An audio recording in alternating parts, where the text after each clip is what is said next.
Ibarrun auzotik abiatu dira euripean, Senpere, Sara eta Azkaingo mendisken igaiteko.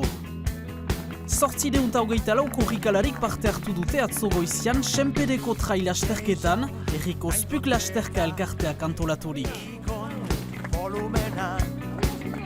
Seigarren urtean, eta euria lehen urteko aurten, lasterketa biatutik gelditu da, beraz suerte hona guretzat.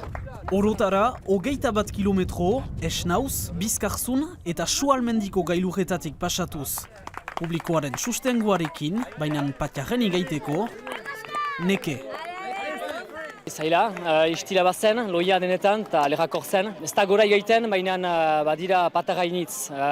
Biziki, igan jautsi, desberdina da, baina, entrenamendu hon bat da. Irabazlea ustariztarra da. Benoak horrik oren bat eta 3 laurden eman ditu helmugarat iristeko.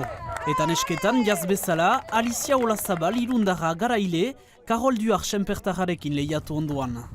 Azkeneko 3-4 kilometrotan arriesgatu behar. Jaisten eta igotzen eman dut, utzi dut pixka bat atzean, eta ja arriesgatzera jaisten eta hori, eta azkenean, atera zen.